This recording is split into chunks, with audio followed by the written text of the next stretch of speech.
My name is Lydia Monroe. I'm 29 years old, and for most of my life, the people I loved the most, the ones who should have lifted me up, were the very people who tore me down. That evening, I walked into Morton's Steakhouse in Manhattan. It was my father's quarterly business dinner, the kind where he gathered his colleagues, investors, and friends around a private table. I didn't want to go. I knew I wouldn't belong. But my mother had begged him to invite me, hoping I might finally fit in. I wore what I always wore when visiting warehouses or meeting with managers: dark jeans, a black turtleneck, and boots. Practical, simple, not flashy. My father's eyes narrowed the moment he saw me. "That's what you're wearing, Lydia?" His voice was sharp, his disappointment obvious. "Yes, Dad." "This is how I work." He let out a sigh, shaking his head. "You look like you're ready to unload trucks, not attend a professional dinner." I stayed quiet, swallowing the sting, and followed him into the room. The table was full of people in suits, sparkling jewelry catching the light. My sister Jessica, dressed to impress, gave me a quick glance and smirked. "Casual Friday came early," she whispered loudly enough for others to hear. Laughter followed like a chorus. Then came the moment that cut deeper than all the rest. As my father introduced everyone around the table, his tone shifted when he reached me. "This is my youngest daughter, Lydia," he said with a smile that felt more like a mask. And then, with a dismissive shrug, he added, "She's between opportunities right now. Just working in warehouses." Warehouses. That single word crushed years of sweat, sacrifices, and victories into dust. To him, I wasn't a founder, I wasn't a leader, I was just an embarrassment. And I have to ask you, has anyone ever made you feel small like that? Has your own family ever looked at you and erased everything you worked for with a single sentence? If you've ever carried that kind of pain, please like this video so we can stand together in that hurt, and don't forget to subscribe for more family stories like this one, because sometimes just knowing you're not alone makes the burden a little lighter. I smiled faintly, though inside I was breaking. The people at the table nodded politely and turned back to their wine glasses, while I sat there silently, wondering how much longer I could carry the weight of being invisible in my own family. The salad had just been served when one of my father's friends leaned across the table trying to be polite. He asked me what I did for work. It was the simplest question, one I had answered 1,000 times before, always hoping someone would finally listen. I sat up a little straighter. "I run a logistics software company," I said softly but clearly. "We help distribution centers and warehouses optimize their operations. Our platform is—" But before I could finish, my father cut in with a wave of his hand. "She works around warehouses," he said, his tone clipped, as if he were embarrassed I had spoken at all. "Entry-level logistics work, really. We're hoping she'll transition to something more professional soon." The words hung heavy in the air, like a stain on a white tablecloth. I felt the heat rise in my cheeks, but I forced myself to stay calm. "Dad, that's not what I do." I tried again, my voice steady. "I founded a software company. We've been working with—" Jessica leaned closer to the woman sitting beside her, whispering just loud enough for me to hear. "She's been calling it a company for years. Mom and Dad are mortified. It's really just her little warehouse hobby." Her friend covered her mouth to stifle a laugh. The sound felt like nails against glass. I wanted to defend myself, to stand tall and lay out the truth, but something inside me resisted. I had been here before, this battlefield where every word I spoke was twisted into proof of my failure. For years, my father had told relatives that I was between jobs. For years, my sister had whispered that I was embarrassing the family. And for years, I had believed if I just worked harder, if I just earned more, one day they would see me differently. But sitting there at that table, I realized something painful. They didn't want to see me at all. Still, one of the men, an older lawyer with kind eyes, pressed a little further. "Warehouses, you said? What kind of work exactly?" I forced a smile. "Not warehouse work. I design software that manages supply chains. Our system is currently being deployed in 47 distribution centers nationwide. Jessica's laughter cut me off. Lydia, please. You don't have to keep pretending. Everyone knows you live in a tiny apartment and drive a Honda. You don't run a company. The table chuckled awkwardly, shifting in their seats. My father pinched the bridge of his nose as though I had embarrassed him, and in that moment, I felt something inside me break. Not because they mocked me, that part was familiar, but because it was so public, so humiliating. The people who should have been my shield had become the sharpest knives. I glanced down at my plate, pushing the salad leaves around with my fork, praying the conversation would move on. Yet the sting remained. I thought of the nights I had spent working until dawn, coding beside my CTO in that cramped office in Long Island City. I thought of the first warehouse manager who shook my hand and said, "This could change everything for us."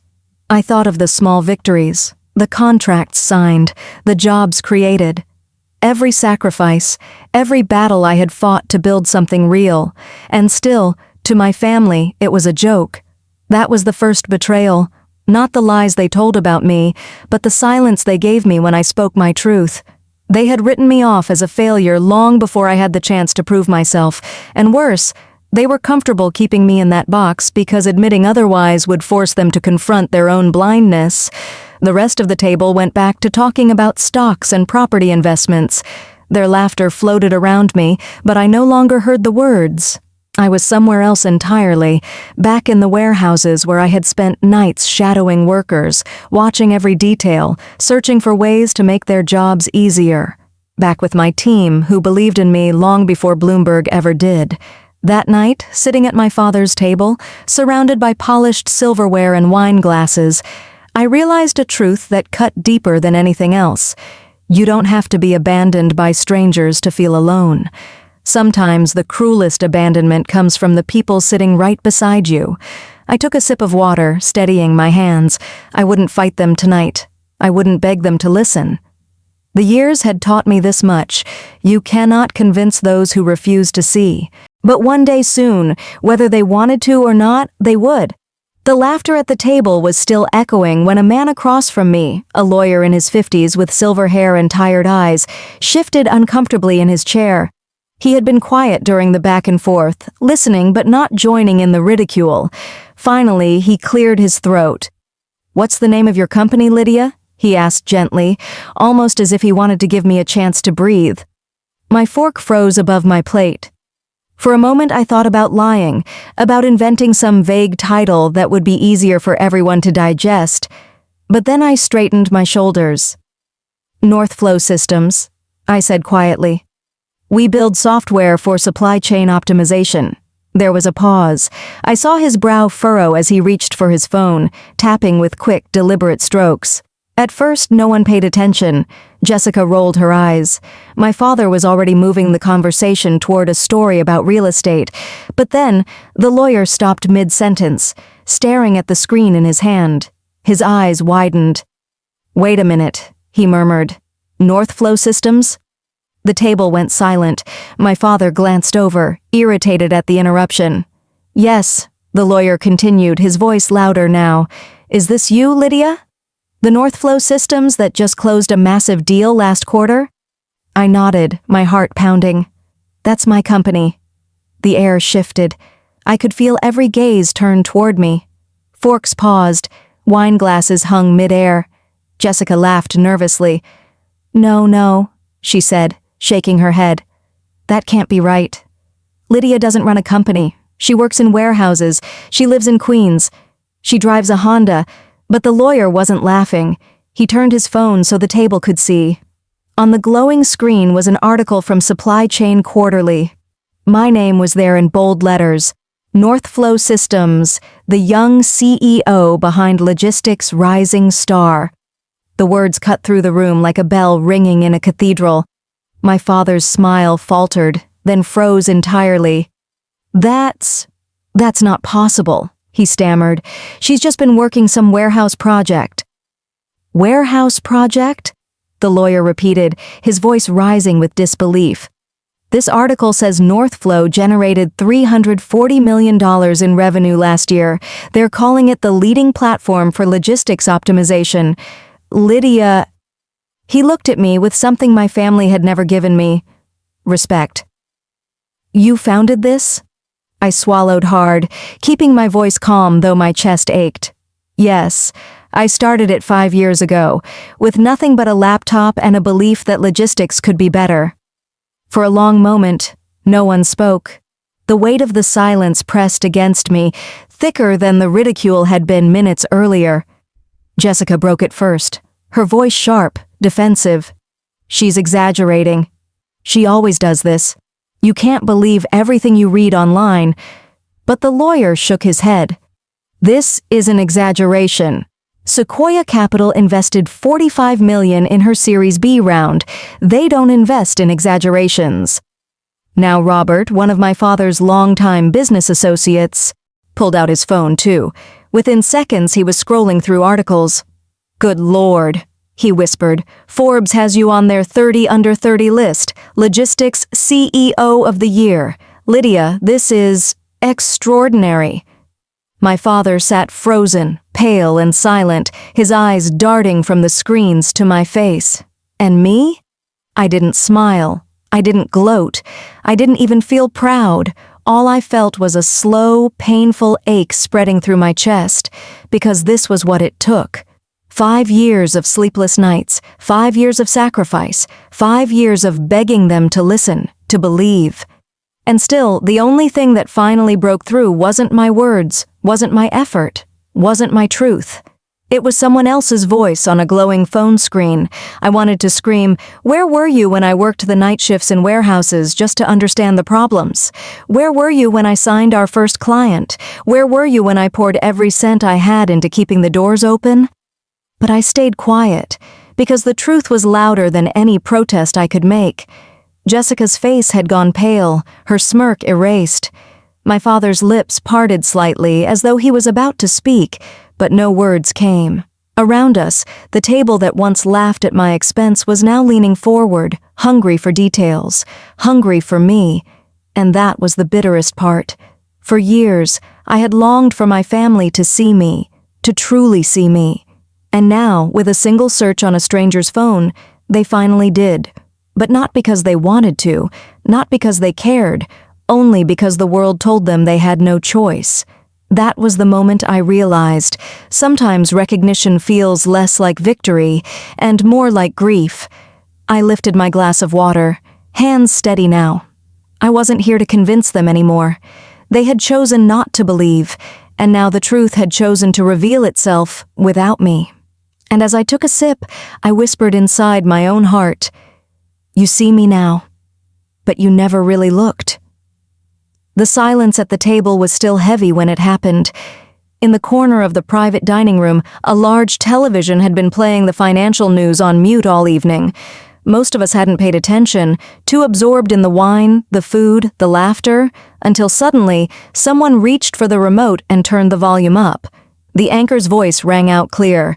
"And now, an exclusive interview with one of tech's most exciting young CEOs." I didn't even have time to breathe before the screen changed, and there I was, sitting in the Northflow office 2 weeks earlier, my hair pulled back, my tone calm and professional. "Meet Lydia Monroe," the anchor continued, "the co-founder and CEO of Northflow Systems, the logistics software company that's transforming supply chain operations across North America." Every head at the table swiveled toward the screen. My father's eyes went wide, his fork slipping from his hand. Jessica's lips parted, and then came the numbers. At just 29 years old, Monroe has led her company to a valuation of over $1.3 billion. With a 68% ownership stake, that puts her personal net worth at nearly $880 million. The word billion seemed to echo off the walls. Jessica gasped, almost choking on her wine. "Did they just say billion?" she whispered, her voice trembling. The lawyer who had first looked me up earlier leaned back in his chair, shaking his head slowly. "Unbelievable. She's one of the youngest women in America to reach unicorn status." I sat frozen, staring at my own image on the screen, listening to myself explain how Northflow's software saved companies millions by eliminating inefficiencies. The interview showed my team working, engineers coding, data scientists running models. They showed the massive screens in our operations center, tracking real-time flows of goods across the continent. And then the anchor asked me about our funding. My recorded self smiled. We're currently closing our Series C round. It's the largest logistics software funding round of the year. Our mission has always been to create real-world solutions, not just chase shiny tech trends. The words were professional, practiced, but here in this room, they landed like thunder. When the segment ended, the television went mute again, but the room did not. The lawyer broke the silence first. Lydia, that interview just said you're worth nearly $900 million. On the other side of the table, Robert let out a low whistle. At 29, good Lord. For a moment, my father simply sat there, pale as stone. Then, as if remembering where he was, he forced a smile and looked around the table. Well, he said, his voice trembling, I suppose I underestimated my daughter. Underestimated. That was the word he chose. Jessica, her face flushed, leaned forward suddenly, her tone sugar-sweet in a way it had never been before. Lydia, I didn't realize. You should have told us more clearly. I mean, I always believed in you, of course, but... She faltered, then reached for my hand across the table. You're incredible. I looked at her fingers, manicured and desperate, resting on mine as though the years of mockery had never happened. And then my father's phone rang. He glanced at the caller ID, then answered quickly. His voice turned proud, animated, almost giddy. Yes, Charles, you saw it? That was my daughter. Yes, Northflow Systems. Yes, I'm very proud. He laughed nervously. No, I had no idea the scale either. I watched him, listened to him beam into the phone.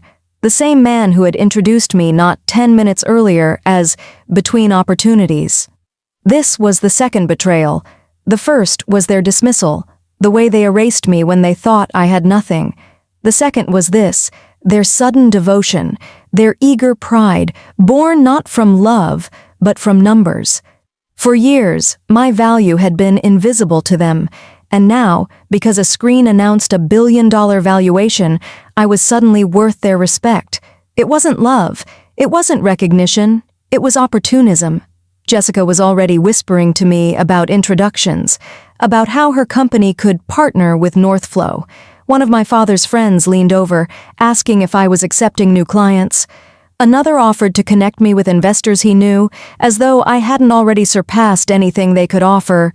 It was surreal, watching the tide turn so quickly. A room that had mocked me was now leaning toward me like flowers, desperate for sunlight. But inside, I felt no triumph, only sorrow. Because love that depends on money is not love at all, and respect that arrives only after the headlines is just another kind of betrayal. I sipped my water, steadying myself, while their voices swirled around me. And in that moment, I thought of the workers in warehouses I had met years ago. Men with calloused hands, women balancing night shifts with childcare, people who never cared about valuations or Forbes lists. When they thanked me for building a system that made their jobs easier, their gratitude was real, unconditional, human. And here, at my father's table, surrounded by the very people who once dismissed me, I finally understood. There are two kinds of recognition, one that comes from love and one that comes from greed. That night, I learned exactly which kind my family had given me. The room slowly settled, though the weight of the interview still lingered like smoke after a fire. The chatter about billion-dollar valuations faded, replaced by an awkward quiet. That's when my father finally spoke. Not to the room, but to me. Lydia, he began, his voice softer than I'd ever heard it. He cleared his throat, his hands trembling slightly on the tablecloth. I'm sorry. I completely misjudged you. I thought you were wasting your potential. I thought you were chasing something foolish. But I see now. His words broke off, his jaw tightening. I was wrong. For years I had imagined hearing those words. I had prayed for them during sleepless nights when his disappointment weighed heavier than my failures. But now, sitting across from him, they didn't feel like healing. They felt hollow, like a check written too late to cover the debt. Dad, I said quietly, steady but unflinching. I tried to tell you. For 5 years I tried. You just didn't want to listen. You needed Bloomberg to believe me, not me. His face crumpled, his eyes glistening, but before he could answer, Jessica leaned in. Her perfect red lipstick had smudged, her voice no longer sharp but shaking. "I'm sorry too, Lydia," she whispered. "I mocked you. I told people you were unemployed, that you were embarrassing the family. I was jealous, and I let it turn into cruelty." She swallowed hard, her composure unraveling. "I never imagined you were actually building all this." I looked at her. This sister who had once laughed at me for driving a Honda, who had smirked at my jeans and turtleneck as though they were proof of failure. For a moment I saw not my rival, but a little girl sitting beside me at the dinner table years ago, competing for scraps of our father's approval. "Jess," I said softly, "you didn't have to imagine it. I told you, I told all of you, you just didn't want it to be true." Her lips trembled, her eyes filling with tears. "I know, and I hate myself for it." I sat back, my hands folded in my lap, my chest rising and falling slowly. Their apologies washed over me like rain on stone. They wanted to erase years of dismissal with a few sentences, but life doesn't work that way. Wounds don't vanish just because someone finally admits they caused them. "You both need to understand," I continued, my voice calm but heavy with weight. "I never needed you to believe in the billions. I needed you to believe in me. Before the articles, before the cameras, before the money." The lawyer at the table shifted uncomfortably, glancing down at his plate. Even my father's business friends seemed ashamed, their silence saying more than words ever could. My father lowered his head. "You're right. I failed you.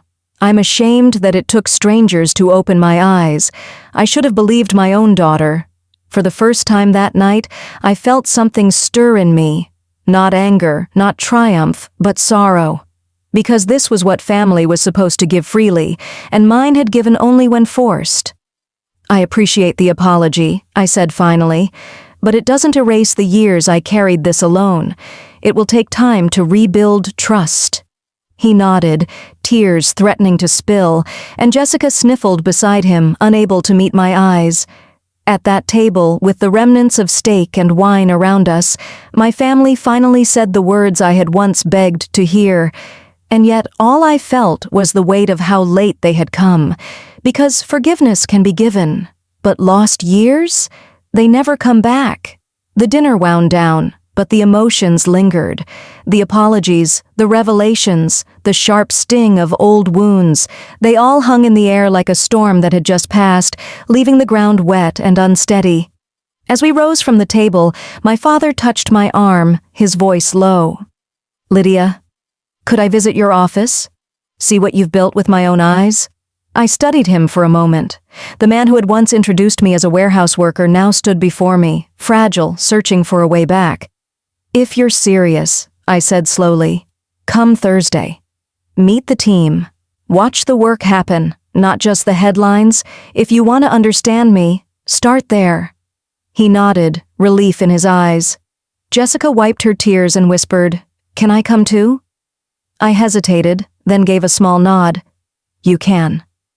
Because despite everything, the dismissal, the cruelty, the betrayal, part of me still longed for them to see me, not as a billionaire, but as their daughter who had been there all along.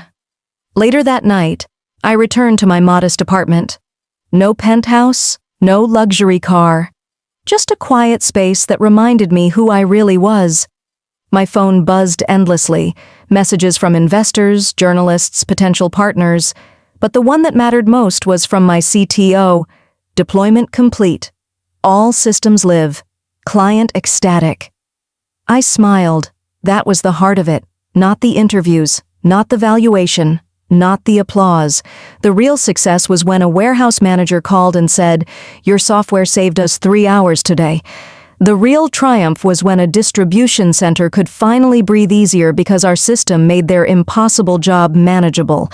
That was the truth my family had missed for years. Success is not about proving people wrong. It's about making life better for others. And maybe you felt it too, the need to be seen, to be valued, to be believed in, not for what you own, but for who you are. If this story touched something in your heart, give this video a like so we know we're walking the same road.